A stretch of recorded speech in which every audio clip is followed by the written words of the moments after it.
Okay guys, welcome back. Yesterday we started with the concept of ordinal approach. So ordinal approach वहां applicable रहता है जहां cardinal approach applicable नहीं रहता है. कई स्टूडेंट्स का सवाल, सर क्या ऐसा कभी हो सकता है कि कार्डिनल अप्रोच और ऑर्डिनल अप्रोच दोनों ही एप्लीकेबल ना हो? हाँ, हो सकता है. जैसे मनी के केस में ऑर्डिनल अप्रोच नहीं वर्क करता लेकिन कार्डिनल अप्रोच भी एक्सेप्शन में जाता है. तो कुछ ऐसी चीजें हैं जहाँ कार्डिनल ऑर्डिनल नहीं है. सर किसी ने मुझसे ये सवाल नहीं पूछा, सर यूटिलिटी मेजर करना क्यों चाहते हो? क्या किसी ने मुझसे सवाल पूछा, सर यूटिलिटी समझ गए, cardinal approach ordinal approach sir हम समझ गए, लेकिन सर मेजर करना क्यों है? सुनो मेरी बात. सर जिस चीज़ से ज़्यादा यूटिलिटी मिलेगी, सवाल सुन लीजिए, वापस रिपीट नहीं करूंगा. सवाल यह है कि सर मैं बिजनेस इकोनॉमिक्स पढ़ रहा हूँ, मुझे यूटिलिटी क्यों पढ़ना है? यूटिलिटी कार्डिनल है सर, ऑर्डिनल है, भावना है, या सर पैसा है, मेरे को क्यों पढ़ना है? मैं आपको एक सिंपल सा जवाब देता हूँ. साहब हम पढ़ रहे हैं बिजनेस इकोनॉमिक्स. बिजनेस इकोनॉमिक्स में हम क्या करेंगे? बिजनेस करेंगे और कस्टमर को गुड्स बेचेंगे. अब कस्टमर से तो हम मैक्सिमम प्राइस चार्ज करने की कोशिश करेंगे, पर कस्टमर कब तक पे करेगा? जब तक उसको मिलने वाली यूटिलिटी और प्राइस इक्वल ना हो जाए. तो प्रोड्यूसर जानना चाहता है कि कस्टमर की मार्जिनल यूटिलिटी कितनी है, क्योंकि अगर कस्टमर की मार्जिनल यूटिलिटी बहुत ज़्यादा है, फॉर एग्जांपल वो क्रिकेट प्लेयर का एग्जांपल याद है क्या? सर 60 रुपये देने को रेडी है तो हो सकता है मैं 60 रुपये चार्ज कर दूं. अगर कस्टमर से 3 रुपये देने के लिए रेडी है तो हो सकता है मैं 3 रुपये चार्ज करूं. तो मुझे जानना है कि कस्टमर कितना दे सकता है, इसलिए मैं यूटिलिटी मेजर करता हूं. आज हम ये फ़ोन के अंदर नए नए फीचर ऐड करते हैं. बेटा इस फीचर को ऐड करने का मतलब क्या होता है? इन फीचर्स को ऐड करने का मतलब है हम कहीं ना कहीं इसके अंदर से यूटिलिटी बढ़ा रहे हैं. तो हम यूटिलिटी बढ़ाते हैं बेटा, एज सिंपल एज दैट. बात खत्म हो गई. यूटिलिटी बढ़ाएंगे, कस्टमर इसके लिए ज्यादा पे करने के लिए रेडी होगा. इसलिए हम जानना चाहते हैं हम कोई कमोडिटी दे रहे हैं उससे इसको कितनी यूटिलिटी मिल रही है, चाहे कार्डिनल से चाहे ऑर्डिनल से, फिर हम उससे पैसे मांगेंगे उतने. तो आइए, कार्डिनल अप्रोच हो गया. अब ऑर्डिनल अप्रोच को हिक्स एंड एलन अप्रोच बोला जाता है. यहां पे हम इंडिफरेंस कर्व एनालिसिस करते हैं. ऑर्डिनल अप्रोच टू यूटिलिटी, जैसे कार्डिनल अप्रोच का अजम्पशन था कि कार्डिनल मेजरेबिलिटी ऑफ यूटिलिटी, यहाँ पे ऑर्डिनल मेजरेबिलिटी ऑफ यूटिलिटी, यानी कि utility can not be measure, utility can not be quantified. It is a psychological phenomena. Consistency in ranking, ध्यान से सुनिएगा. सर 3 दोस्त है, राम, श्याम, मोहन. सर राम और श्याम के कंपैरिजन में मेरे को राम बहुत ज्यादा पसंद है, ठीक है. और सर श्याम और मोहन को कंपेयर करता हूं तो मुझे श्याम ज्यादा पसंद है. सर इससे एक कंक्लूजन ड्रॉ ऐसी होती है कि राम और श्याम को कंपेयर करूं तो राम बहुत ज्यादा अच्छा है, और श्याम और मोहन को कंपेयर करूं तो श्याम बहुत अच्छा है. इससे एक कंक्लूजन ऐसे निकलती है, अगर मैं राम और मोहन को कंपेयर करूं तो राम ही बेस्ट निकल के आएगा. इसको नंबर के टर्म्स में बताता हूं, नंबर के टर्म्स में बताना गलत है. राम को देख के मुझे 50 रुपए की यूटिलिटी मिलती है, श्याम को देख के 40 की मिलती है, मोहन को देख के 30 की मिलती है. तो राम और श्याम को कंपेयर करें तो राम जीतता है, और श्याम और मोहन को कंपेयर करें तो भैया श्याम जीतता है. तो अगर मैं राम और मोहन को कंपेयर करने गया तो राम जीतेगा. इसको बोलते हैं consistency in ranking. I hope you got it, I hope you got it. आपको ये वर्ड समझा होगा. सर यहाँ पर देखो इन्होंने एक्स और वाई के केस में बोला है. If a customer prefer X, X को ले लो आप Ram, to Y Shyam, and Shyam over Mohan. Sir वो राम और श्याम में राम को बहुत ज्यादा पसंद करता है, श्याम और मोहन में श्याम को पसंद करता है. तो इसका मतलब मोहन को सबसे कम पसंद करता है, राम को सबसे ज्यादा पसंद करता है. तो it automatically means he prefer Ram to Mohan. बेटा बात क्लियर है? Rational consumer, sir consumer rational है यानी समझदार है, ठीक है. ऐसा नहीं है कि सर वो इर्रेशनल बातें करेगा, नहीं. मैं उसको बोलूंगा एक काम कर ले, तू 5 समोसा और 3 ढोकला ले ले, बोलता नहीं मेरे को 4 समोसा और 2 ढोकला ही चाहिए और मेरे को यहाँ पे ज़्यादा सेटिस्फेक्शन मिल रहा है. ऐसी बचकानी बातें नहीं करेंगे. Number of goods, number of goods भी क्लियर हो गया. सर मेरे को बताओ, पहला combination a combination 5 samosa 3 dhokla versus 4 samosa 2 dhokla, कौन से कॉम्बिनेशन में ज़्यादा सेटिस्फेक्शन मिलेगा? सर जिसके अंदर ज़्यादा कमोडिटी है. अब इसको टेक्निकल टर्म में पढ़ो. The customer prefers the combination, combination ये कॉम्बिनेशन है, एक दूसरा combination, which has more commodity and tries to maximise the satisfaction. तो भैया अगर मान लो ऐसा कॉम्बिनेशन है, एक कॉम्बिनेशन है और दूसरा कॉम्बिनेशन है, कॉम्बिनेशन ए के अंदर दोनों कमोडिटी ज्यादा है, कॉम्बिनेशन बी के अंदर दोनों कमोडिटी कम है, तो ऑब्वियसली ये वाला प्रेफर करेगा. पर सर एक चीज याद रखना, हो सकता है ये चीज इसके बजट के बाहर चली जाए, ये आगे की बात है. तो भैया 4 अजम्पशन है, आपको अजम्पशन याद नहीं रखने की जरूरत है. बस ऐसे समझिए, ऑर्डिनल अप्रोच यूज करेंगे, कंसिस्टेंसी इन रैंकिंग चेक करी जाएगी कि भैया कंसिस्टेंट है। दूसरा रैशनल कंज्यूमर है, यानी कि वो अपने बराबर रैंकिंग प्रेफरेंस करता है। नंबर ऑफ गुड्स, जिसके अंदर कॉम्बिनेशन ज्यादा है, कॉम्बिनेशन में गुड्स ज्यादा है, उसको प्रेफर करेगा। इनडिफरेंस कर्व एनालिसिस, तो दोस्तों मैं कल आपको इनडिफरेंस कर्व बता चुका था। And indifference curve is the curve which represent all combination of goods which give same satisfaction. So any point lying on a particular indifference curve give equal satisfaction. तो ये point A, point B, point C, point D, point T represent करते हैं various combination of various goods and services. तो sir कोई भी commodity, कोई भी combination ले लो, इसके ऊपर सेम सेटिस्फैक्शन आएगा। कल एक सवाल उठा था कि सर ये वाला जो अप्रोच है, साहब ध्यान से सुनिएगा, सर ये वाला जो अप्रोच है आपका, इसके अंदर ये इनडिफरेंस कर्व में कितने कॉम्बिनेशन बना सकते हैं? How many combination? Infinite combination बन सकते हैं। सर इनफाइनाइट कॉम्बिनेशन बन सकते हैं, पर हर एक कॉम्बिनेशन में दो कमोडिटी रहेगी। An indifference curve is a curve which represent all combination of commodity which gives same satisfaction. He remains indifferent. Indifferent यानी कि फर्क नहीं पड़ता। सर इसको चूज करूँ या उसको चूज करूँ, सर कोई फर्क नहीं पड़ता, सर मैं इंडिफरेंट हूँ। अब आइए देखते हैं, इसको एक कॉम्बिनेशन लेते हैं। कॉम्बिनेशन 1 है जिसमें 15 रोज एक ले लिए। सर मेरे को बहुत अच्छा लगा, 15 रोज एक ले ली। फॉर एग्जाम्पल अपन एक आधा एग्जाम्पल लेते हैं, यहाँ पे कोई तो भी बच्चे का नाम, सर यहाँ पे किसका नाम, नरेंद्र का नाम ले लेते हैं। सर नरेंद्र, ये रहा, नरेंद्र की एक गर्लफ्रेंड है, ठीक है, निब्बा निब्बीज, ठीक है। नरेंद्र ने अपनी गर्लफ्रेंड को 15 रोजेस और एक लिली दी। इसकी बंदी खुश, एकदम हैप्पी, ठीक है। नरेंद्र ने जैसे ही रोजेस कम किए, भैया 15,1 दिया था पहले, नरेंद्र ने जैसे ही रोजेस करे 11, बंदी नाराज हो रही थी, तो उसने क्या किया, एक की जगह 2 लिली दे दिए, बंदी सेम हैप्पी। सर नरेंद्र ने अब क्या किया, 8 रोजेस कर दिए, रोज कम कर दिए, बंदी दुखी हो रही थी, इसने क्या किया, रोजेस कम कर दिया, लिली बढ़ा दिया, सेम हैप्पी। सर फिर उसने 6,4 का कॉम्बिनेशन दिया, सेम हैप्पी। 5,5 का दिया, सेम हैप्पी। सर समझ में आया आपको? तो सर एक कॉम्बिनेशन कम कर रहे हो, सेम सेटिस्फैक्शन के लिए आपको दूसरी कमोडिटी बढ़ाना पड़ेगा, यानी एक कमोडिटी की जगह दूसरी कमोडिटी को सब्सटीट्यूट करना पड़ेगा। इसको बोलते हैं marginal rate of substitution. Marginal rate of substitution यानी एडिशनल रेट ऑफ सब्सटीट्यूशन। चलिए जी, marginal rate of substitution check करते हैं। सर एक लिली बढ़ाने के लिए आपने कितने रोजेस को सेक्रीफाइस किया? सर एक कमोडिटी बढ़ाने के लिए पहले मैंने 4 का सेक्रीफाइस किया, तो मार्जिनल कितना है, 4। सर एक और लिली बढ़ाने के लिए अगली बार कितना सेक्रीफाइस किया? सर 3 कमोडिटी का, 3 रोजेस का किया, मार्जिनल रेट ऑफ सब्सटीट्यूशन दिया। एक और लिली बढ़ाने के लिए कितना रोजेस का सेक्रीफाइस किया? 2। एक और लिली बढ़ाने के लिए कितने रोज का सेक्रीफाइस किया? 1। Sir marginal rate of substitution निकल गया। ध्यान से सुनिएगा बेटा, ध्यान से सुनिएगा, पॉइंट मिस आउट हो गया, मैं रिपीट नहीं करूंगा। सर ये marginal rate of substitution diminishing दिख रहा है आपको, 4 3 2 1। सर अगर मार्जिनल रेट, ध्यान से सुनना, मैं वापस कुछ भी हो जाए रिपीट नहीं करूंगा, ठीक है। अगर marginal rate of substitution diminishing है तो कर्व डाउनवर्ड स्लोपिंग आता है। अगर marginal rate of substitution constant आएगा तो स्ट्रेट लाइन आएगा। बोल दिया मैंने। सर ये कर्व ऐसा आएगा, रेक्टेंगुलर हाइपरबोला, ठीक है, ऐसे इंस्टीट्यूट ने दिया, स्ट्रेट लाइन कर्व रहेगा अगर marginal rate of substitution constant रहेगा तो। बात समझ में? अगर marginal rate of substitution constant है तो इससे स्ट्रेट लाइन आएगा। मैं यहाँ पे आपको लिख कर देता हूँ, यहाँ पे लिखा नहीं है, लेट मी चेक कहीं लिखा है या नहीं, यहाँ पे लिखवा दूंगा, यहाँ पे पॉइंट नंबर डी में लिखवा दूंगा मैं। तो बेटा I hope it is very clear. फिर sir indifference map, set of indifference curve is indifference map. तो इंडिफरेंस कर्व क्या है? Indifference curve is a curve, ध्यान से सुनिएगा, indifference curve is a curve which represent combination of commodity which gives equal satisfaction. और sir ऐसे बहुत सारे कर्व बना दिए, कुछ कर्व ज्यादा सेटिस्फैक्शन देने वाले। सर आपको स्क्रीन कटते हुए दिख रही है ना?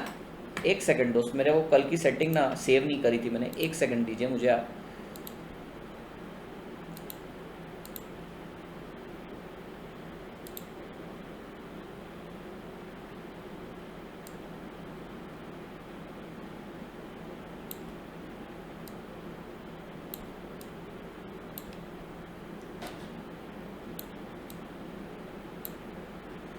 साहब अगर आपको कोई अर्जेंट वाली क्वेरी होगी ना कि सर वीडियो नहीं दिख रहा, ये नहीं दिख रहा, तो आप नीचे कमेंट सेक्शन है, लाइव चैट नहीं, कमेंट का मैं रिप्लाई कम करता हूँ, पर आप डाल सकते हैं, ठीक है। एक आधी बार कुछ चीज़ें मिस आउट हो रही है, कट हो रही है, तो आप बता सकते हैं मेरे को, ठीक है। तो सर ये पूरी स्क्रीन आ गई आपके सामने। मैंने आपको ये भी दिखा दिया सर हम टेक्निकली काम कैसे करते हैं। तो मैं यहाँ पे कुछ भी चिपकाने के लिए बोलो मैं चिपका सकता हूँ।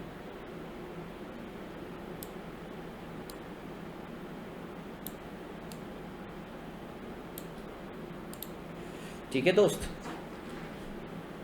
ओके। तो भैया इंडिफरेंस मैप क्या रहता है, सेट ऑफ इंडिफरेंस कर्व। तो ये दूर वाला इंडिफरेंस कर्व जो है वो ज्यादा सेटिस्फेक्शन देगा, पास वाला कम देगा। A set of indifference curve is called as indifference map. ये एमसीक्यू के पॉइंट ऑफ व्यू के हिसाब से बेटा तोड़ एडजस्टमेंट है, तोड़ लाइन बोली है।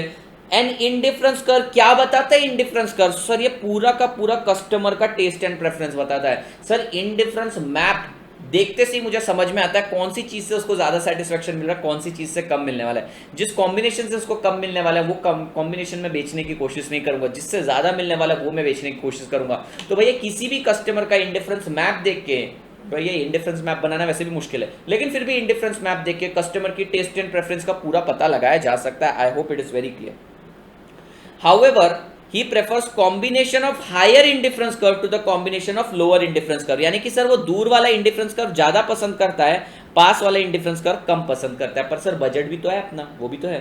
Farther the IC from the origin higher is the satisfaction. Sir जितना दूर उतना ज्यादा सेटिस्फेक्शन।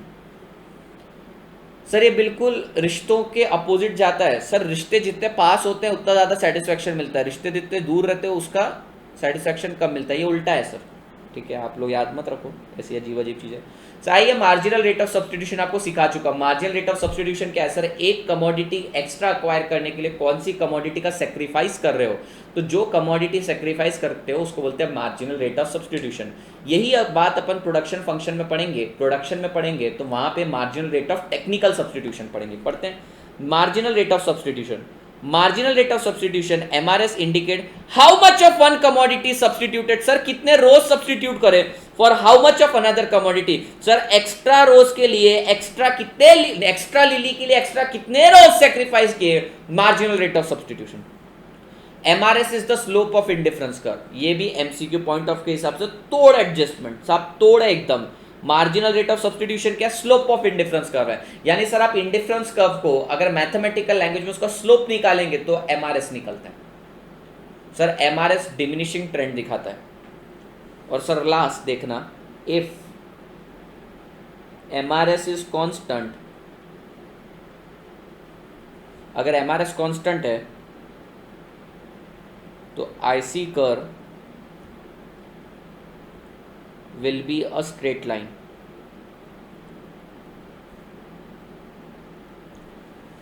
ठीक है,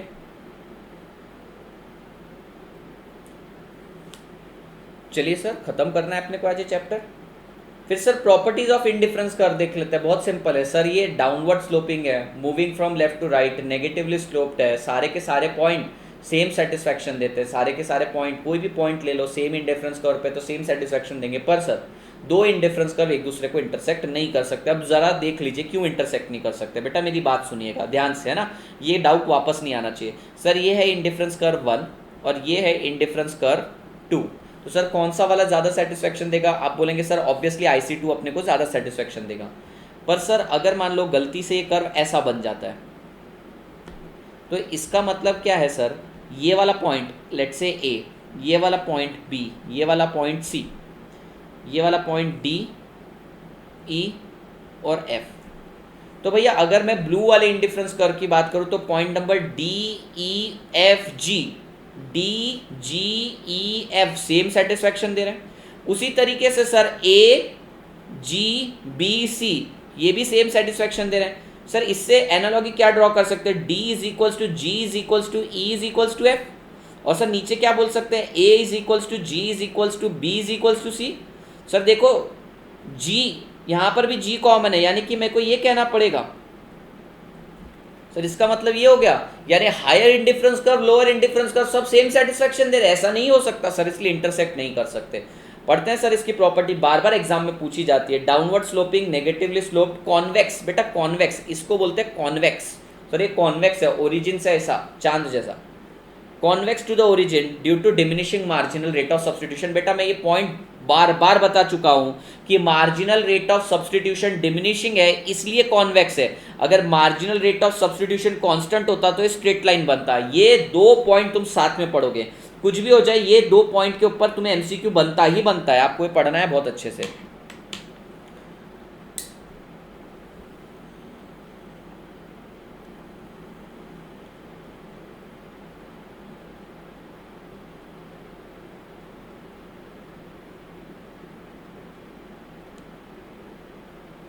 बेटा समझ में आया आपको, आ गया होगा।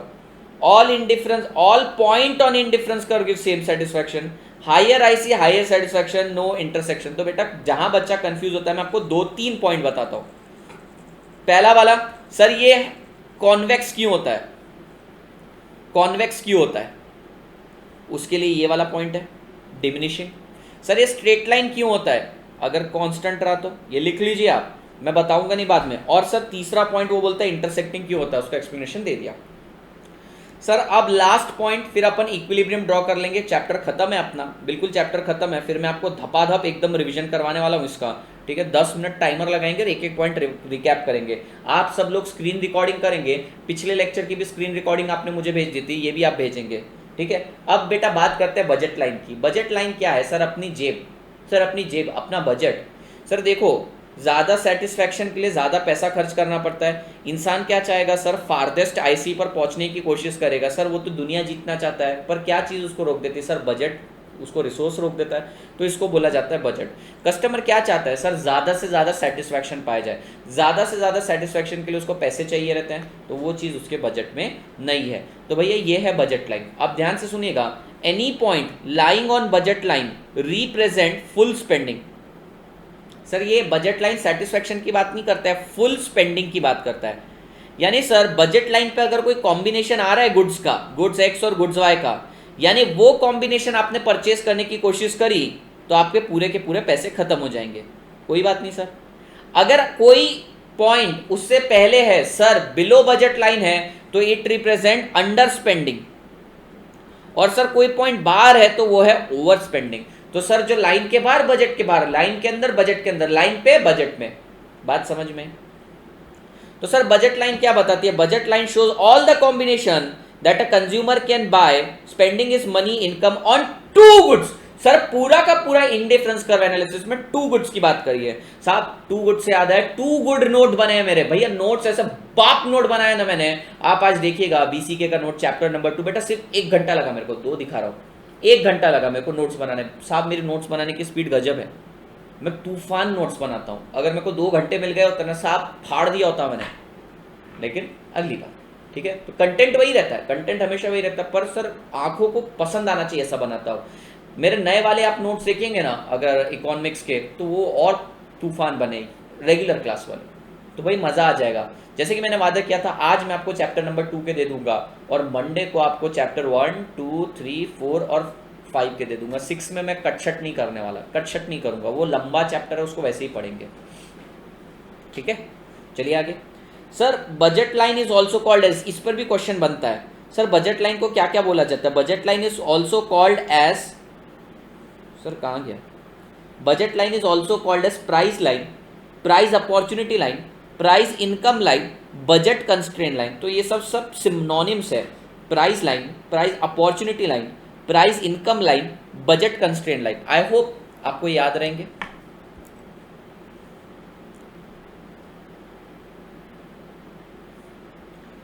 साहब आज बीसीके में भी एक और स्टोरी रहेगी, बीसीके में मैं आपको स्टोरी बताऊंगा मैं टीचिंग में क्यों आया, बताना पड़ता है आप लोगों को। चॉइस दूंगा आपको, office days, office diaries, office diaries करके अपन एक मस्त सीरीज बनाते हैं, ऑफिस डायरीज बताया करूंगा मैं आपको क्या क्या करता था। लेकिन कुछ ऐसी बातें हैं जो अगर किसी लोगों को पता चल गई तो फिर मेरे को डांटेंगे वो लोग कि भाई तू ऐसा भी करता था हमारे साथ। खैर ये राज आप लोगों के और मेरे बीच में ही रहेगा, ये बात का वादा करना पड़ेगा आपको। तो सर बजट लाइन को price line, price opportunity line, price income line, budget constraint line. तो सर क्या याद रखने का है आपको, प्राइस वर्ड याद रखने का है, और बजट तो सर वैसे भी हमको पता है बजट लाइन। अब सर आते हैं इक्विलिब्रियम में। अब जरा ध्यान से सुनिएगा मेरी बात बेटा, अब बहुत इंपॉर्टेंट पॉइंट आने वाला है, प्लीज अनडाइवर्टेड अटेंशन चाहिए मुझे आपका, कोई बातचीत नहीं करेगा। सर हम बातचीत करें भी किससे? नहीं, फिर भी किसी से नहीं करोगे तो? अरे सर नहीं कर रहे हैं ना हम बातचीत। अरे 2 मिनट ना बेटा, मैं बात किससे करूं? हो गया, रेगुलर क्लास में डांटते रहता है अपन स्टूडेंट को, मैं मस्त डांटता रहता हूँ स्टूडेंट का। जिस स्टूडेंट को मैं सबसे ज़्यादा डांटता हूँ ना, वो उतना ही ज़्यादा क्लोज हो जाता है फिर, तो डांट खाते रहो। आइए सर ध्यान से सुनिएगा साहब।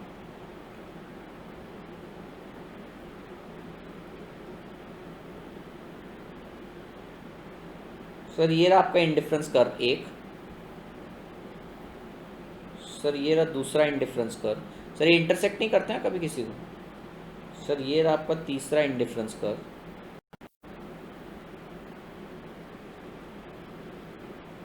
सर ये रहा आपका चौथा इंडिफरेंस कर्व, मैं जानबूझ के ज़्यादा बना रहा हूँ बेटा। और सर ये रहा आपका 5वां इंडिफरेंस कर्व। ठीक है, नाम दे देते हैं इसको IC1, IC2, IC3, IC4, IC5। ऐसा नहीं है कि 1 2 3 4 5 होना चाहिए, 1 2 3 4 5 ऐसे भी आ सकते हैं। चलिए साहब,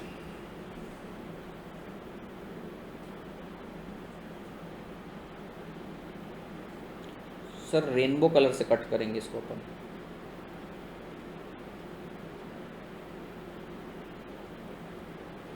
सर ये रहा आपका बजट लाइन। तो मतलब बेटा हसरतें तो बहुत है, इच्छाएं तो बहुत है, मैं जाना चाहता हूं इंडिफरेंस कर्व 5 के ऊपर, सॉरी 1 के ऊपर, क्योंकि सर ये फारदेस्ट है और जो सर सबसे ज्यादा दूर वो सबसे ज्यादा सेटिस्फेक्शन देता है। पर IC1 मेरे बजट लाइन के बाहर है सर, मेरी औकात के बाहर है। IC1 गया सर, IC5 और IC4 मेरे को होना नहीं, क्योंकि सर वो फुल स्पेंडिंग नहीं है सर, वो अंडर स्पेंडिंग है, कम सेटिस्फेक्शन दे रहे सर, मेरे को वो होना नहीं। तो चलो सर जो बजट के बाहर है वो निकाल दिया, और सर जो बजट के अंदर है वो कम सेटिस्फेक्शन दे रहे थे सर, वो हटा दिए मैंने।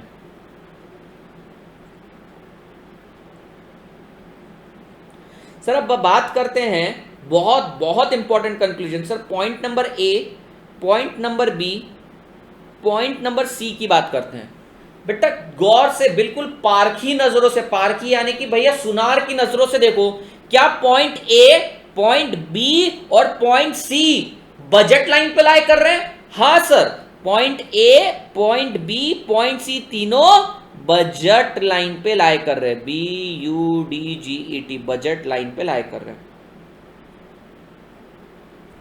सर क्या मैं कह सकता हूं point E, B and F equal satisfaction दे रहे हैं? हाँ सर, ये तीनों इक्वल सेटिस्फेक्शन दे रहे हैं, पर जरा गौर फरमाइएगा सर, पॉइंट E, B और F इक्वल सेटिस्फेक्शन तो दे रहे हैं, पर पॉइंट E बजट लाइन के बाहर है सर, वो मैं अचीव कर ही नहीं सकता, नहीं कर सकता सर, तो ये मेरे बजट के बाहर है। उसी तरीके से सर A, B और C तीनों बजट लाइन पर हैं, पर पॉइंट A और पॉइंट C लोअर इंडिफरेंस कर पे हैं, तो भैया पॉइंट A और पॉइंट C लोअर सेटिस्फेक्शन दे रहे हैं। तो सर देखिए एक ऐसा अद्भुत पॉइंट आया जो बजट लाइन पर भी है और सेटिस्फेक्शन भी ज्यादा दे रहा है, ऑप्टिमाइजेशन हो गया सर। सर ऑप्टिमाइजेशन कब होता है? यानी कि आप अपनी लैंग्वेज में इक्विलिब्रियम की बात करें, इक्विलिब्रियम तब अचीव होता है जब बजट लाइन इंडिफरेंस कर्व को टेंजेंशियली कट करती है। बेटा टेंजेंशियली कभी भी एक ही पॉइंट को कट किया जा सकता है, इसलिए एक ही पॉइंट को कट करती है, तो हमने इक्विलिब्रियम डिराइव कर लिया और मैंने आपको इसके पीछे का लॉजिक भी कर लिया। Consumer equilibrium under indifference curve analysis, consumer will try to reach to the highest IC.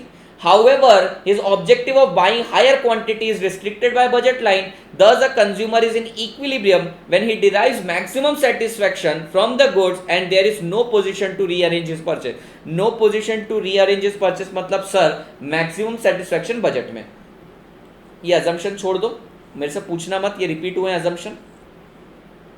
Relationship देखिए सर, ये रिलेशनशिप पे क्वेश्चन आते हैं, रिलेशनशिप पे क्वेश्चन आते हैं।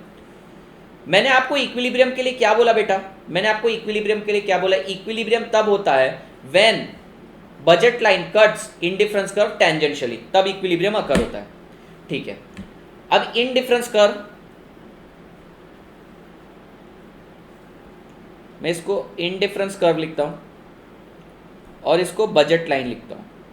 मैंने क्या बोला कि जब बजट लाइन और इंडिफरेंस कर्व एक दूसरे को टेंजेंशियली कट करते इक्विलिब्रियम हो जाता है। मैथमेटिकली जब slope of indifference curve is equals to slope of budget line equal हो जाते हैं तब इक्विलिब्रियम आता है। मैथमेटिकली बोलना, मैंने इकोनॉमी के हिसाब से बोल दिया सर, लेकिन मैथमेटिकली इसका स्लोप और इसका स्लोप इक्वल हो जाता है। स्लोप ऑफ इंडिफरेंस कर्व थोड़ी देर पहले बताया था मार्जिनल रेट ऑफ सब्सटीट्यूशन, और मार्जिनल रेट ऑफ सब्सटीट्यूशन का फॉर्मूला है marginal utility of X divided by marginal utility of Y. उसी तरीके से सर बजट लाइन, एक लाइन का स्कोप होता है P X upon P Y. तो भैया मैंने बोला इक्विलिब्रियम तब होता है व्हेन इंडिफरेंस कर्व को बजट लाइन टेंजेंशियली कट करती है। मैथमेटिकली बताओ सर, मैथमेटिकली मतलब जब दोनों का स्लोप इक्वल रहता है। Slope of indifference curve marginal rate of substitution बता दिया, स्लोप ऑफ लाइन का फॉर्मूला होता है P X upon P Y. तो फॉर्मूला बन गया M U X upon M U Y is equals to P X upon P Y.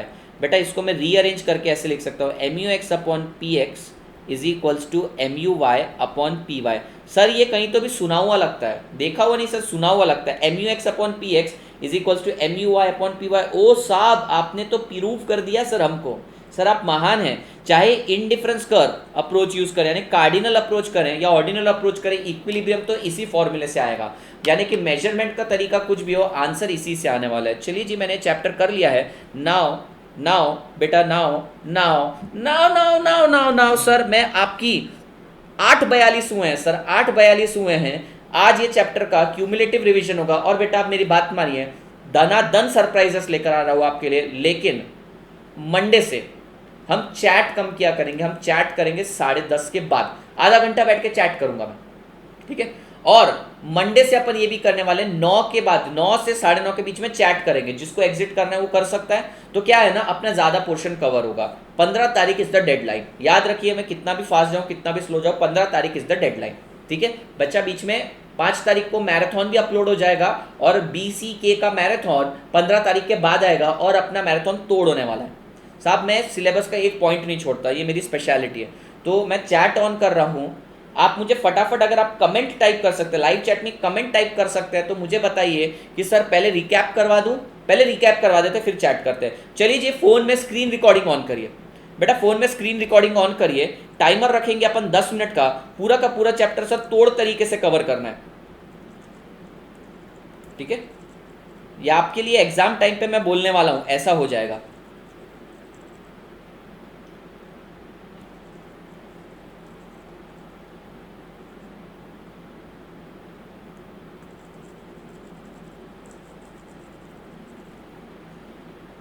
दोस्तों जब 15 तारीख तक आएगी, रोहन सर भी आ जाएंगे। रोहन सर को मैं बहुत ज़्यादा दिल से मानता हूँ। मैं आपको बता दूँ, काफ़ी लोगों ने कभी मेरे मुंह से उनका जिक्र नहीं सुना होगा, पर काफ़ी लोग जानते हैं कि मैं उन्हें कितना मानता हूँ। जैसे श्रेयस मुले करके है बंदा, इसने तो देखा है कि सर से मैं कितनी एडवाइस लेता हूँ।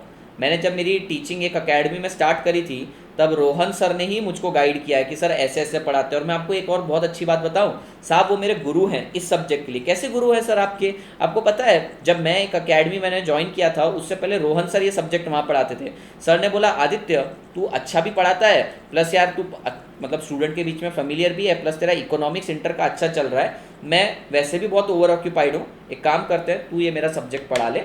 तो भैया किसी ने किसी को सब्जेक्ट दिया, आप समझ रहे हैं बात, बहुत बड़ी बात होती है। ऐसे सेक्रीफाइसेस सर कोई नहीं करता है, तो मैं आज भी उन्हें मानता हूँ। आपको पता है ये जो सेटअप वेटअप लगाया है, ये जितना है ना, अपने को कुछ आइडिया नहीं सर, अपन टेक्नोलॉजिकली ढक्कन है। मैं तो टेक्नोलॉजिकली ढक्कन हूँ, सर ने पूरा सेट करके दिया है।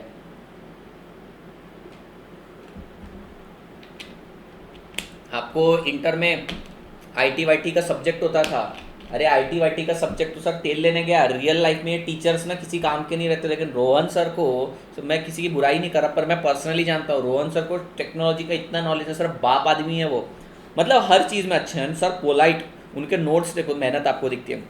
Now we shall begin sir. 1 2 3 start. Chapter number 2 utility analysis, consumer behaviour and utility analysis बोला जाता है। इसमें अपन कंज्यूमर के बिहेवियर का एनालिसिस करते हैं। तो सबसे पहले utility means the want satisfying power of a commodity. You all know that utility is a subjective term. It differs from person to person. Utility does not means usefulness. Utility का मतलब usefulness नहीं है। आपको कोई चीज, अगर मान लो cigarette पीकर भी यूटिलिटी मिल रही है तो इसका मतलब क्या है सर, आपको सेटिस्फैक्शन तो मिल रहा है, पर वो जरूरत की चीज है क्या, ऐसी बात नहीं है। सो utility does not means usefulness. Also utility is ethically neutral. Sir अपने को कोई मॉरल इमोरल एथिक्स की बात नहीं करनी है। ध्यान से सुनिएगा, ह्यूमन वांट्स अनलिमिटेड है, पर each single want is satiable. Satiable means capable of being satisfied, ये सेटिस्फाई हो सकती है। कंज्यूमर क्या करता है, अपनी इनकम को स्पेंड करता है ऑन वेरियस आइटम जिससे उसको मैक्सिमम सेटिस्फैक्शन मिले। सर मैं काम क्यों कर रहा हूं, ताकि कमाऊं और जो चीजें पसंद है वो करूं।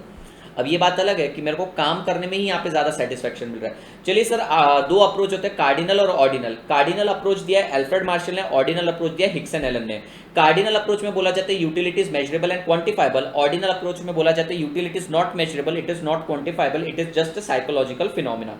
फिर सर हमने एक टेबल देखा, उस टेबल के अंदर एक बार एनालिसिस कर लेते हैं। सर हमने ऑरेंजेस का यहाँ पे एग्जांपल लिया 0 1 2 3 4 5 6 7 8 9। सर पहला ग्लास कंज्यूम करने पर, पहला ऑरेंज कंज्यूम करने पर 60 की यूटिलिटी। सर 0 कंज्यूम किया तो ऑब्वियसली 0 की यूटिलिटी।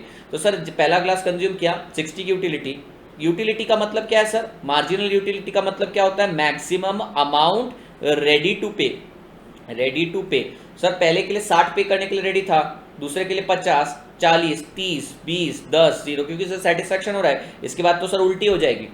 तो सर मार्जिनल यूटिलिटी कैसी है, डिमिनिशिंग। ये भी पढ़ लिया अपन ने, law of diminishing marginal utility. Sir जब अपन इंडिविजुअल यूटिलिटीज को ऐड करेंगे ना, इंडिविजुअल यूटिलिटीज को ऐड करते जाएंगे, अपने को मिलेगा total utility. Sir consumer equilibrium में कब आता है ये भी बता दो। Consumer is in equilibrium. Equilibrium कब होता है, when marginal utility equals to price. और एक चीज याद रखना, कंज्यूमर इक्विलिब्रियम पे कंज्यूमर सरप्लस 0 होता है। सर ऐसा क्यों, क्योंकि कंज्यूमर सरप्लस का फॉर्मूला ही है marginal utility minus price. Sir marginal utility minus price, और इक्विलिब्रियम पे marginal utility equals to price हो जाता है। तो दोनों को एक्स एक्स मान लो तो x minus X equals to 0 हो जाता है। तो सर कंज्यूमर इक्विलिब्रियम पे कंज्यूमर सरप्लस 0 हो जाता है। देखिए कंज्यूमर इक्विलिब्रियम पे कंज्यूमर सरप्लस 0 हो चुका है आपका। आगे बढ़ते हैं sir, total utility. Total utility is the sum total of individual utility. Marginal utility, marginal मतलब additional. Marginal utility is the additional utility derive from consumption of one additional commodity. Sir इसका formula क्या है, total utility of n unit minus total utility of n minus 1 unit. बात समझ में। लेकिन sir कई बार क्या किया जाता है, आपको टोटल यूटिलिटी ऑफ 7 यूनिट देती रहती है और टोटल यूटिलिटी ऑफ 3 यूनिट देती रहती है। अब कैसे निकालोगे, तो क्या करना, डिफरेंस इन यूटिलिटी, वो तो सर हम करते ही है 210 minus 150 divided by difference in unit 7 minus 3। ये सर कब करते हैं, सर ये वाला तभी यूज करते हैं जब आपको पेयर में नहीं दिया रहता, 3 4 4 5 5 6 6 7 ऐसा नहीं दिया, एक 3 और एक 7, बीच में बहुत बड़ा जंप रहता है। तो सर मार्जिनल यूटिलिटी हो गया। कुछ अजम्पशन हैं इसके, पढ़ लेते हैं अजम्पशन। पहला, कार्डिनल अप्रोच फॉलो करना है तो कार्डिनल मेजरेबिलिटी ऑफ यूटिलिटी होनी चाहिए, यानी utility is measurable and quantifiable. दूसरा है comparability of utility across the good, यानी कि सर एक गुड से मिलने वाली यूटिलिटी और दूसरे गुड से मिलने वाली यूटिलिटी कंपेयर कर सकते हैं। फॉर एग्जांपल मोबाइल से ज्यादा यूटिलिटी मिल रही है और इरेजर से कम यूटिलिटी मिल रही थी, सर एक कंपेयर कर सकते थे। इंडिपेंडेंस ऑफ यूटिलिटी, फोन और उसके कवर की बात कर रहे हैं, सर फोन से मिलने वाली यूटिलिटी और कवर से मिलने वाली यूटिलिटी अलग अलग है, ठीक है। लेकिन ये अजम्पशन में लिखा है बेटा, रियल लाइफ में ऐसा नहीं होता। कवर से तभी यूटिलिटी मिलेगी जब मेरे पास फोन है, फोन से भी तभी ज्यादा यूटिलिटी मिलेगी जब उसके ऊपर एक मस्त सा कवर लगा है। तो सर ऐसी बात है, लेकिन इन्होंने क्या बोला, सर कांस्टेंट मान लो, हमने मान लिया। इन्होंने एक और चीज बोला, marginal utility of money is constant. Actually marginal utility यानी additional utility of money increases, लेकिन हम लॉ पढ़ रहे डिमिनिशेस। सर वो जा रहा है ऊपर, हमें पढ़ना नीचे। हमने बोला इसको लॉक करो, कांस्टेंट कर दो। Independence of utility and constant marginal utility. Law of diminishing marginal utility, मेरे लैंग्वेज सुनिएगा। Law of diminishing marginal utility states that as the consumer consumes more of a commodity, additional satisfaction derived on consumption of additional commodity diminishes। Sir वो class का example याद रखना। हाँ लेकिन एक चीज याद रखना, ये एमसीक्यू के हिसाब से तोड़ है। सर अगर मान लो कोई एक गुड्स के पास मल्टीपल वांट सेटिस्फाई करने की पावर है तो मार्जिनल यूटिलिटी गिरती नहीं। एग्जांपल याद रखना है सर, मैंगो जूस और मैंगो फेस पैक। फिर हमने टोटल यूटिलिटी और मार्जिनल यूटिलिटी के बारे में बोला था। Total utility increases eight diminishing rate, becomes constant, ऊपर जाके कांस्टेंट हो जाती है, उसके बाद गिरना चालू हो जाती है, कुछ ऐसा बनाया था हमने। फिर sir marginal utility sir continuously downward sloping है। इसमें एक इंपॉर्टेंट पॉइंट था, तू मैक्सिमम, मैं जीरो, मैं डूबूंगा तेको भी लेके डूबूंगा। पढ़ते हैं सर। टोटल यूटिलिटी इंक्रीज करता है डिमिनिशिंग रेट से। देखिए यहाँ पे मैंने बताया था आपको, पहले 60 से बढ़ा, फिर 50 से, 40 से, 30 से, 20 से, 10 से, 0 से, तो बढ़ तो रहा है पर धीरे धीरे बढ़ रहा है। Marginal utility is downward sloping curve from left to right. It is negatively sloped. When marginal utility is negative, 2 decreases. Sir ये तो पढ़ा है अपन ने। Marginal utility goes on decreasing, become negative beyond certain point. Sir सिखा मत। फिर sir क्या है, कुछ और अजम्पशंस हैं, यानी कि पहली बात तो होनी चाहिए भैया, law of diminishing marginal utility पढ़ते टाइम लड्डू वाला एग्जांपल याद रखना, दिनेश और लड्डू का एग्जांपल। सर स्टैंडर्ड यूनिट होना चाहिए, ज्यादा बड़ा भी यूनिट नहीं, ज्यादा छोटा भी नहीं, होमोजीनियस होना चाहिए। एक लड्डू इतना सा, एक लड्डू इतना बड़ा, ऐसा भी नहीं होना चाहिए। कांस्टेंट होमोजीनियस होना चाहिए। कांस्टेंट इनकम, आपकी इनकम भी बढ़नी नहीं चाहिए, नहीं तो सर आपकी इच्छाएं बदल जाती है। टेस्ट एंड प्रेफरेंस भी आपका कांस्टेंट होना चाहिए। कल करके ऐसा नहीं होना चाहिए कि लड्डू खाए दो और आप बोले अब मैं law of diminishing marginal utility के एग्जांपल में नहीं बैठ रहा, मैं लड्डू से मन उठ गया। और सर कार्डिनल अप्रोच फॉलो करना है। लेकिन सर 3 चीज़ है जो इसके एक्सेप्शन में आती है। एक होता है personal aspect, hobbies, music etcetera, दूसरा है मनी, और तीसरा है अदर पोजीशन, कॉम्प्लीमेंट्री और सब्स्टिट्यूट। याद करिए मैंने आपको बुक माई शो का एग्जाम्पल दिया था इसके अंदर। फिर सर ये लॉ का सिग्निफिकेंस देखिए, लॉ ऑफ डिमांड पढ़ेंगे चैप्टर नंबर 3 में। कंज्यूमर इक्विलिब्रियम पढ़ लिया अपन ने, price is equals to marginal utility. फिर अपन ने कंज्यूमर सरप्लस भी पढ़ लिया sir, marginal utility minus price, price and this moves in opposite direction, moves together up and down. Sir price और मार्जिनल यूटिलिटी साथ में ऊपर नीचे घूमते हैं, प्राइस बढ़ता है मार्जिनल यूटिलिटी चेंज, प्राइस कम होता है मार्जिनल यूटिलिटी चेंज, मैंने आपको ये बता दिया था। मार्जिनल वैसे भी ये चैप्टर 3 में डिटेल में समझाऊंगा। Marginal utility varies inversely with the supply, मैंने आपको बताया था अनाथ बच्चे के लिए माँ बाप का प्यार और आप लोगों के लिए माँ बाप का प्यार इनवर्स रिलेटेड है। आपके पास सप्लाई ज्यादा है माँ बाप के प्यार का तो आपको यूटिलिटी कम लगती है, जिसके पास सप्लाई नहीं उसको यूटिलिटी ज्यादा लगती है। फिर sir marginal utility of goods increases, भैया आपके पास अगर कॉम्प्लीमेंट्री गुड्स आ जाता है ना सर, कॉम्प्लीमेंट्री गुड्स आता है और सब्सटीट्यूट आ जाता है तो कम। यहाँ पर मैंने आपको girlfriend, boyfriend and best friend का एग्जांपल दिया था, याद करिए सर। इसके बाद फटाफट देख लेते हैं law of equi marginal utility. Law of equi marginal utility क्या कहता है? Law of equi marginal utility says that if the marginal utility spend on commodity x, sir अगर मान लो पिज्जा से आपको ज्यादा यूटिलिटी मिल रही है तो आप क्या करते हैं, बर्गर के लिए जो आपने पैसे बचा के रखे रहते हैं तो बर्गर नहीं कंज्यूम करते, आप पिज्जा के लिए वो पैसा खर्च कर देते हैं। Law of equi marginal utility. Sir ये सिलसिला कब तक चलता है? जब तक सबकी मार्जिनल यूटिलिटी इक्वल नहीं हो जाती। फिर सर मैक्सिमम सेटिस्फेक्शन कब आता है? सर मैक्सिमम सेटिस्फेक्शन तब आता है जब अपन तीनों कमोडिटी खाकर बाहर निकले रहते हैं। In short consumer attains maximum satisfaction when marginal utility of all the commodities equal. The consumer will attain maximum satisfaction when and will be in equilibrium marginal utility of money spent is equal। Sir consumer equilibrium की equation अपन ने पढ़ा था, marginal utility is equals to price, पर sir multiple commodity रही तो marginal utility of X upon price of X is equals to marginal utility of Y upon price of Y is equals to marginal utility of Z upon price of Z. फिर sir इन दोनों का combination a consumer will attend maximum satisfaction, satisfaction भी maximum और equilibrium में भी कब रहेगा? जब when marginal utility of money spend on all the item is equal. MCQ के हिसाब से तोड़ फोड़। कंज्यूमर सरप्लस पढ़ चुके हैं sir. Consumer surplus is the amount of person ready to pay minus what he actually pay. Initial item के लिए कंज्यूमर सरप्लस, कंज्यूमर इक्विलिब्रियम पे कंज्यूमर सरप्लस जीरो रहता है, कंज्यूमर इक्विलिब्रियम पे कंज्यूमर सरप्लस जीरो रहता है और उससे पहले के सारे यूनिट में कंज्यूमर सरप्लस पॉजिटिव रहता है। नेसेसिटीज के केस में इनफाइनाइट रहता है। सर इसके कुछ लिमिटेशन है। क्या लिमिटेशन है? कार्डिनल अप्रोच वहीं यूज कर सकते हो जहां पे आप मेजरमेंट कर सकते हो यूटिलिटी का। दूसरा सर कंज्यूमर सरप्लस को प्रिसाइसली मेजर नहीं कर सकते आप। अरे सर आप कितना पे करने के लिए वो वेरी कर सकता है। फिर consumer surplus is affected by availability of complementary goods and substitute good.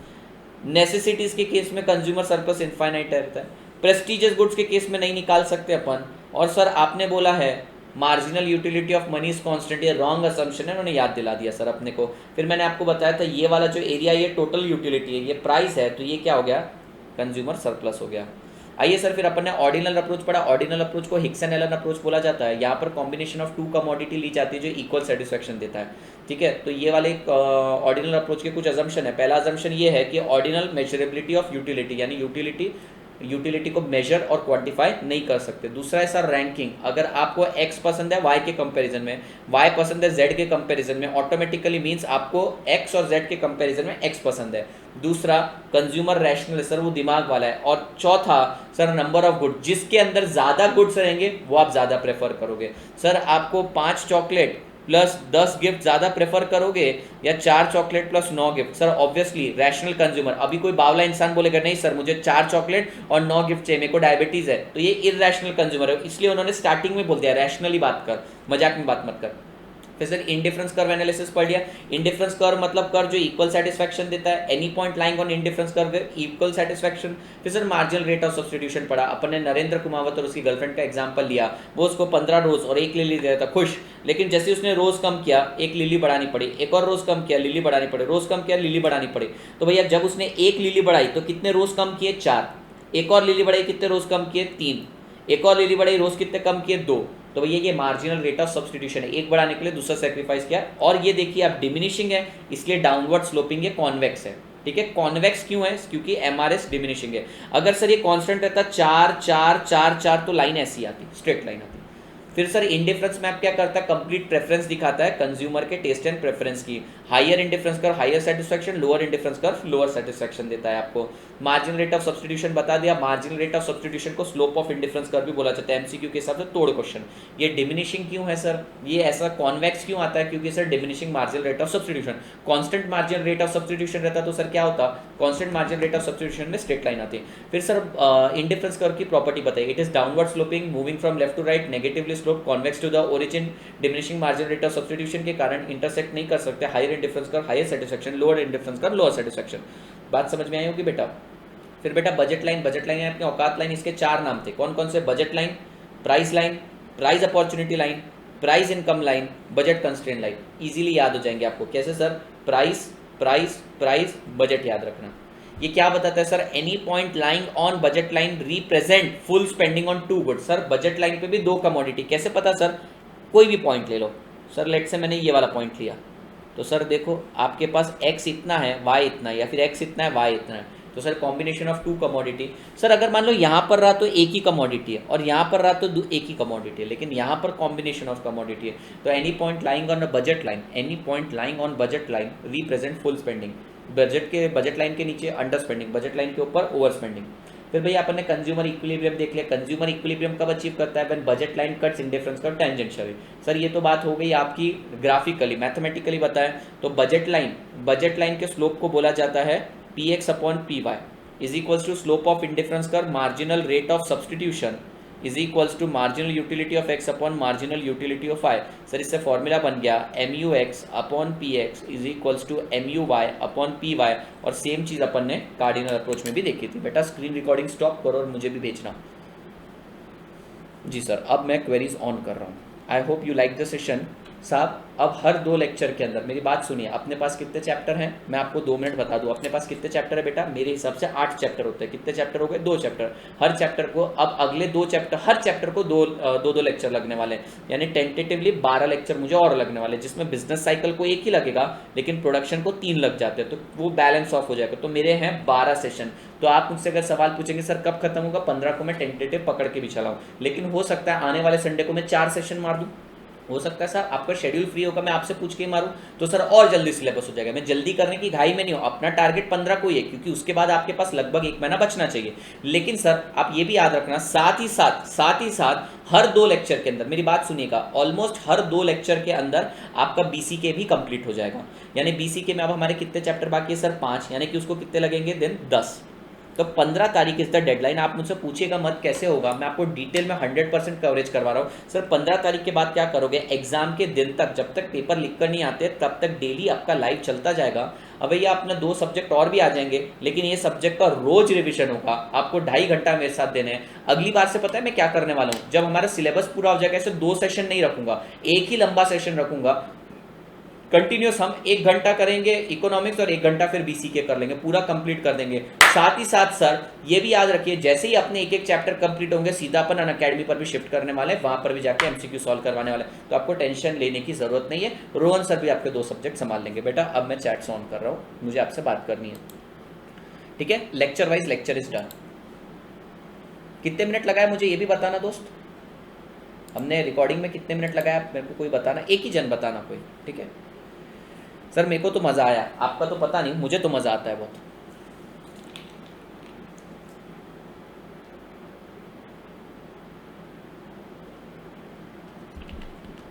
Target रहता है इतना पानी कंप्लीट करना रहता है दिन में, 13 मिनट्स अप्रॉक्स, ठीक है ना बेटा। 13 मिनट के अगर अपने 5 रिकॉर्डिंग्स भी आई, कितनी 8 रिकॉर्डिंग आई, 13 इंटू 8 कितना होता है सर, लेट से 130 मिनट्स हो, 130 मिनट्स है 2 घंटे में पूरा चैप्टर रिवाइज है। QYATOR सर आप बहुत मस्त पढ़ाते, थैंक यू। जा सकते हैं, बैटरी लो हो रहा है, जाइए कोई बात नहीं, अब आपको 9:30 बजे आना है, मज़ा आने वाला है। स्क्रीन रिकॉर्डिंग व्हाट्सअप पर सेंड करना है, यस अनंत कर दीजिएगा सर। बहुत मज़ा आया, बहुत मज़ा आया। डेली प्रैक्टिस भी कराना है इकोनॉमी को, करवाऊंगा बेटा, मेरे को 90 चाहिए, तुझे नहीं चाहिए 90, मुझे हर एक से चाहिए 90 सर। पास्ट पेपर स्कैनर सब होगा बेटा, सब होगा। मैं अगर सिर्फ पास्ट क्वेश्चन करवाते जाऊँ 4 दिन में खत्म हो जाएगा, 4 से 8 दिन में खत्म हो जाएंगे। अपन स्कैनर को ही सॉल्व करेंगे, पास्ट स्कैनर ही सॉल्व करना है मेरे को।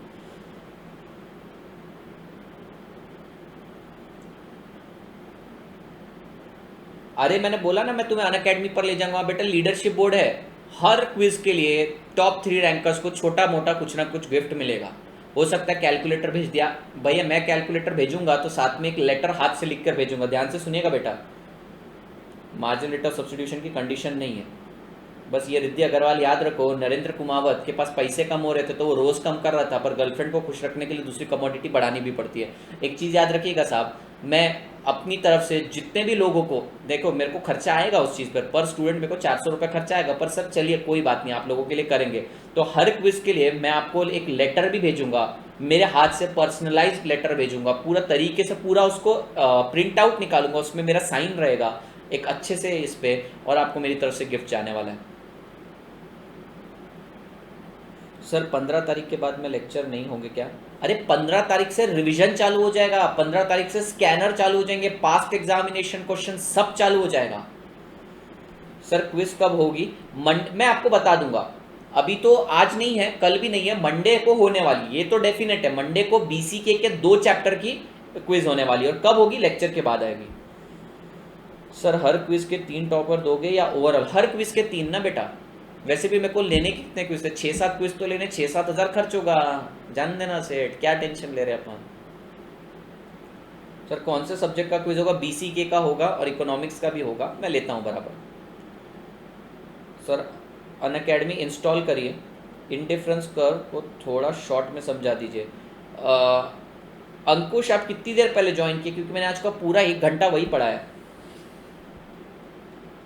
हाँ हाँ हाँ हाँ, नरेंद्र अजम्पशन है कंज्यूमर फुल इनकम स्पेंड करता है, एक्चुअली पता है क्या है नरेंद्र, ध्यान से सुन सर, वो ना कई बार अंडर बजट पे भी काम करता है। क्यों सर? क्योंकि उसको कुछ सेविंग्स करनी रहती है, पर अपने को वो चीज़ नहीं, अपने को अज्यूम करने कंज्यूमर फुल स्पेंड करने के लिए रेडी है। सर अगर आपसे ऑफलाइन कनेक्ट होना है तो क्या करना पड़ेगा? माई नंबर इस, मैं मेरा नंबर दे रहा हूँ बेटा, वैसे तो टेलीग्राम पे मैं क्विक रिप्लाई करता हूँ, यहाँ पे मेरे को टाइम नहीं मिल पाता है। 7410134858 नंबर दे दिया मैंने। सर फॉर्मल में कब आओगे? बेटा आज ही आओ, शर्ट तो फॉर्मल ही है। जी जी सर, मेरा अनअकैडमी ऐप नहीं चल रहा, घर के दूसरे फ़ोन में भी नहीं चल रहा, अनइंस्टॉल करो, वापस से इंस्टॉल करो, चल रहा है, अब सब चल रहा है। सर डिसलाइकर्स को ब्लॉक कर दो? बिल्कुल नहीं सर। एल शेप का मतलब कॉम्प्लीमेंट्री, हाँ ओमकार विचारे, एल शेप का मतलब परफेक्टली कॉम्प्लीमेंट्री है, ये मैं MCQ में कवर करवाने वाला था, क्योंकि हमारे यहाँ पे कन्फ्यूजन हो जाती है। सर मेरे लैपटॉप पे भी चलेगा? सर चलेगा, मनिक जोत चलेगा। सर पेन ड्राइव लेंगे तो उसके साथ बुक्स मिलेंगे क्या? हाँ मिलेंगे। और क्या मिलेगा इफ़ पेन ड्राइव लेते हैं तो? डिफरेंस बेटा, मेरा डेली सपोर्ट आपको, इस तरीके से मैं डेली आता हूँ और मैं हर एक स्टूडेंट से पर्सनली कनेक्ट होता हूँ। यस साहब, आपको पता नहीं है, मैं आपके सामने अनाउंस करूंगा विनर, ठीक है? विनर उसी समय अनाउंस होगा, पेपर पे मैं आप ही के सामने साइन करूंगा। मैं कोई सेलिब्रिटी नहीं हूँ, पर आप लोगों के लिए मैं भाई हूँ, बड़ा भाई हूँ। मैं वो वाले मेरे फाउंटेन पेन से मस्त साइन करूंगा और आप लोगों को भेजूंगा। आप लोगों को जो करना है करिए उसका, लेकिन मैं उसका एक कॉपी निकाल के, अब मेरे पास एक फाइल है बेटा, मेरे पास एक फाइल है, उसके अंदर मैं क्या करता हूँ, हर एक ऐसी भेजी हुई चीज़ को लेमिनेट करके रखता हूँ, एक सेकंड कॉपी, और मैं उसको देखता हूँ, यार ये मेरा स्टूडेंट था, पीछे उससे लिखवाता हूँ, मैं ऐसा करता रहता हूँ। सर क्विज उनके चैनल पे होगा यूट्यूब कि आप यूट्यूब पे क्विज का फीचर ही नहीं है ना बेटा, तो इसलिए मैंने उनसे परमिशन मांगी। Sir what happen if IC का touch X axis and Y axis? बेटा अगर वो एक एक्सिस को टच करेंगे ना, ध्यान से सुन, ध्यान से सुन, तो इसका क्वेश्चन का जवाब देते हैं। सर अपना इंडिफरेंस कर्व का अजम्पशन क्या है? Combination of 2 commodity. सर यहाँ पर क्या कॉम्बिनेशन है? लेट्स से 5, 3, सर ये कॉम्बिनेशन बन रहा है 3,5 का, लेकिन यहाँ क्या कॉम्बिनेशन बन रहा है 0,3। सर तो एक कमोडिटी जीरो हो रही है, एक्सिस को टच कर ले तो वो वाले कमोडिटी जीरो हो गए, ऐसे नहीं चलेगा। थैंक यू अनुकूल। सर क्विज कब है? मंडे, मंडे को होगा, मंडे को आफ्टर बीसी के। तो मेरे लिए आप हफ्ते में 3 दिन निकालेंगे, हफ्ते में 3 दिन यानी 3 घंटे एक्स्ट्रा निकालेंगे क्विज के लिए, और मैं आप लोगों को सर वो पेन, जी जी वो पेन में से मैं आपको साइन करके दूंगा। ये भी नहीं, जो लीडरशिप बोर्ड में कंटिन्यूसली टॉपर रहेगा ना, मैं कपिल सर से उसको टोकन ऑफ लव साइन करवा के दूंगा, यानी कि भैया कपिल सर का ऑटोग्राफ, मेरे हर एक फैकल्टी का ऑटोग्राफ आपको दूंगा। Sir Unacademy special class subscription नहीं हो तो बेटा ध्यान से सुनो, सब्सक्रिप्शन लेने की ज़रूरत नहीं है ये वाले क्विज के लिए। आपको मैंने अपने यानी कि अगर मैं आपको 6 आवर्स दे रहा हूँ ना, तो ऑलमोस्ट 12,000 रुपीज़ का खर्चा है अनअकैडमी को और मुझको भी। सर हम आप लोगों के लिए फ्री में करके दे रहे हैं, आप टेंशन ना लो, मैं आपको फ्री में करके दे रहा हूँ, आप टेंशन ना लो। ये आपको क्या है बच्चा, ये आपको फ्री में है, ठीक है, फ्री में है, क्विजेस फ्री में है, आपको मैं करवा के दूंगा। नहीं बेटा मेरे को वर्षिल, मुझे कल आराम करने दो, मेरा गला सूज गया है, मेरा बहुत गला सूज गया है, प्लस मेरे को कल मेरा अवतार सुधारना है, प्लस एक कल टेक्नीशियन आने वाला है मेरे पास, वो मेरे ये सेटअप को सुधार के जाएगा और अच्छा करके जाने वाला है। Please tell again what is the surprise, could not attend the class properly. श्री स्टार्टिंग में देख लेना, स्टार्टिंग के 5 मिनट में सरप्राइज डिस्क्लोज कर ले, टाइम वेस्ट होगा बाकी बच्चों का। सर एक बार शाउट आउट दीजिए मस्त वाला। शाउट आउट मतलब क्या होता है? शाउट आउट मतलब नाम लेना। अनुकूल आनंद हाय। शाउट आउट नहीं आता अपने को, अपन बोले ना टेक्नोलॉजी में ढक्कन लोग हैं, अपने को नहीं आता, अपने को इंस्टा भी नहीं समझता। सर प्रेस्टीजियस गुड का example gold, diamond, jewellery, prestigious good. Sir जिसको लेने के बाद आपको हाई वैल्यू फील होती है, राफेल नाडाल ने, राफेल नाडाल ही है ना नाम उसका, नाडाल, क्या नाम है उसका वो टेनिस प्लेयर,